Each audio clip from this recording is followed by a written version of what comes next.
ரகசியம் நாம் அறிவோம். நிராகாரி நிர்விகாரி. பூமி சொல்லு, வானம் சொல்லு, காற்று சொல்லு, நதி சொல்லு, எரிகின்ற விளக்கெல்லாம் சுடர் வந்த திசை சொல்லு, சத்தமின்றி வந்த உண்மை சத்தியம சிவ தந்தை சொந்தம் என்ன சிவமே. ஓம் சாந்தி.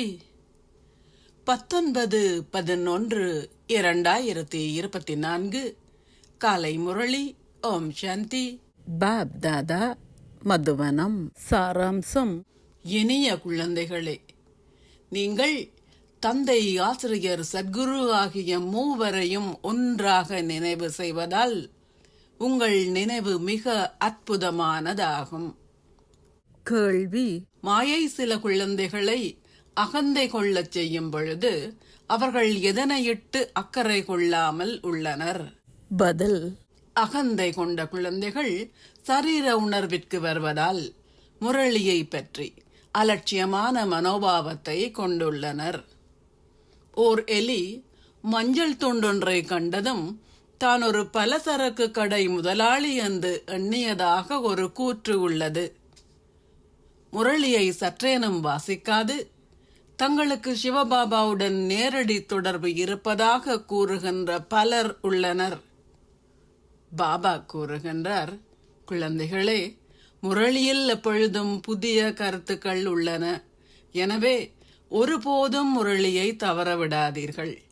இதில் அதிகளவு கவனம் செலுத்தப்படல் வேண்டும். ஓம் சாந்தி. தாரணைக்கான சாராம்சம். 1. அழியக்கூடிய பொருட்களின் மீதுள்ள போதையை துறந்து நீங்கள் ஒரு சதத்திற்கும் பெறுமதியற்றவர்களில் இருந்து ஒரு பவுன் பெறுமதியானவர்கள் ஆகுகின்றீர்கள் என்ற ஆன்மீக போதையை பேணுங்கள்.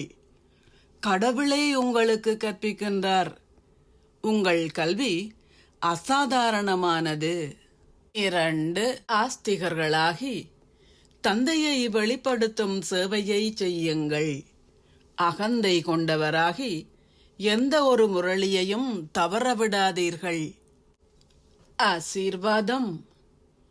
நீங்கள் தூய்மையின் அத்திவாரத்தை கொண்டிருப்பதன் மூலம் சதா மேன்மையான செயல்களை செய்யும் பூஜிக்க தகுதி வாய்ந்த ஆத்மா ஆகுவீர்களாக.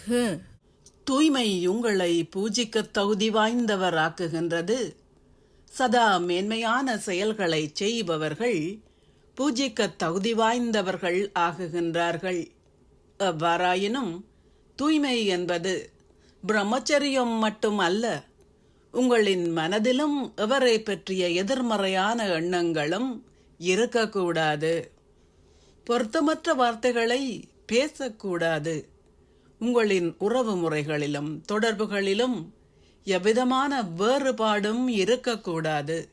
எல்லோருடனும் ஒரே மாதிரியான நல்ல உறவு முறை இருக்க வேண்டும்.